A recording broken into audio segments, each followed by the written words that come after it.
આ ફલીબેન તો કોઈ કોમ નહીં, અમારા પોણી ટોકાન બોકાન ગંધાતા રેલમાં પેલું ભરાય છે ગંધાતું પેલું પલીતું શું કે રે ગટરનું પાણી ને મય પેલું અગણ ને મૂતન કૂતરોનું બધું ભરાય. અમારે નાવું ધોવું સી રીતે કરવું, વાસણો સી રીતે ભરવા, પાણી પીવાનું કેવી રીતે ભરવું, એ તો હોબળતી જ નહીં ને, કોઈ હોબળતા નહીં. શું કરવાનું અમારે? કાલ મોદા હોદા પડો તો કે નગરપાલિકા વાળા થોડી જવાબદારી લેશે અમારી? કોઈ કોમના નહીં, વોટ લેવાની જરૂર હોય તારે બધા આવી જાય કે વોટ આલો વોટ આલો, વોટ ની ટાઈમ કશું આવતા નહીં, જોવાય નહીં. અમને સંડાસની લાઈન નું પાણી આવે, અમારે શું કરવું?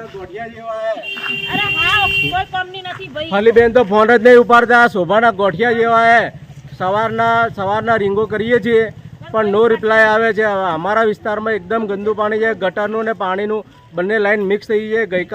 ગઈકાલથી રહીશો ખૂબ હેરાન થાય છે, પણ અત્યાર સુધી કોઈ દેખવા આવ્યું નથી. તો નગરપાલિકાને એ વિનંતી કે જલ્દી આ બાબતે એક્શન લેવા વિનંતી. પાલિકાવાળા કોઈ ઓભળતા નહીં અને કહેવા જઈએ છીએ તો અમે દબાણ કરે છે કે કરીએ છીએ એમ પણ આવતા નહીં. 2-3 કલાક સુધી બોગા બૂમો પાડીએ છીએ અને ટોકોમાં ગંદુ પાણી આવે છે. પીવાનું કેવી રીતના પાણી, નાવાનું કેવી રીતના પાણી અમારું? તો પાણી કોઈ નવા આવ્યા તો નવું બધું કરે છે, નવા ખેલ કરવા માંડ્યા બધા. નવા શું સારું કરવા આવ્યા છે? હોય આ રોમી શાળા બધા એક નંબરના ચોર આવ્યા છે નગરપાલિકામાં. ચોર જ આવ્યા છે ને તાણ વળી શું સારું કરું છું? જોવા દેખવા નહીં આવતા તો એક નંબરના ચોર જ આવ્યા છે બધા, અને દેખવાય આવ્યા નહીં. નવા આવ્યા તો કોઈ દેખવા જ નહીં આવ્યા હોય. તો હું વોર્ડ નંબર 6 અંબિકાનગરમાંથી વાત કરું છું.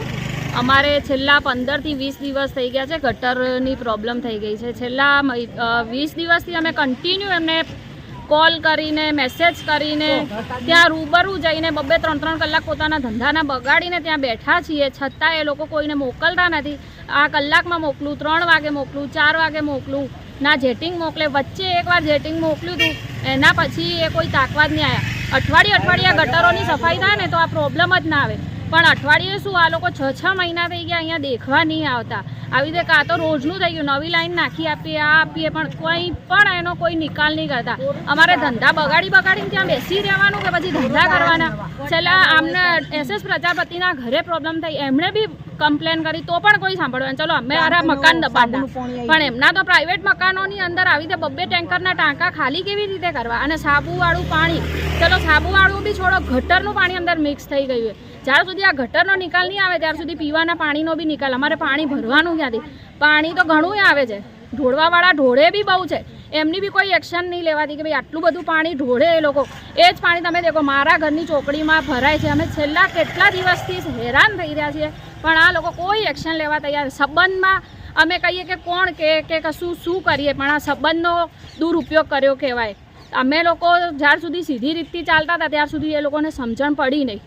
હવે અમારે આ એક્શન લેવી પડીએ. હવે બી હજી બી નહીં કરે તો આનાથી વધારે અમે કરીશું. કેમ કે એવું થોડી છે કે ભાઈ વોટ આલ્યા પછી તમે દેખવા બી ના આમ થોડું પાણી ઢોળાય તો એમ કહે છે કે ભાઈ રોડ ઉપર પાણી ના ઢોળો. તો આ આટલું બધું પાણી જાય છે એ તો દેખવા આવો.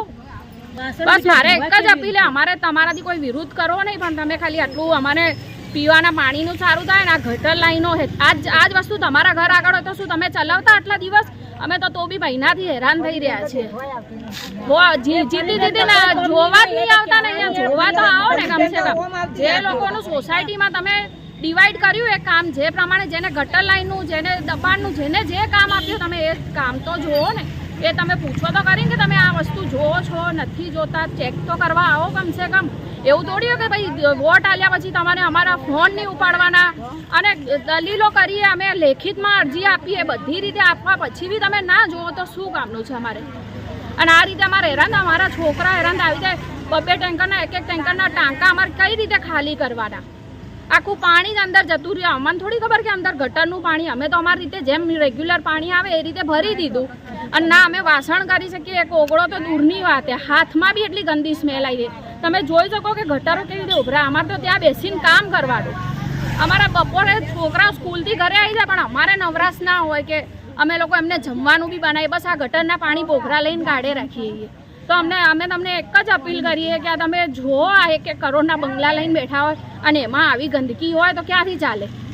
હું એક જ અપીલ કરું તમને કે બસ હા અમને સફાઈ કર્યા, વેરા બધા ભરીએ, સફાઈ વેરા ભરીએ, ઘર વેરા ભરીએ, બધું ભરે. એના પછી બી આટલી તકલીફ તો પછી નગરપાલિકા કરે શું છે?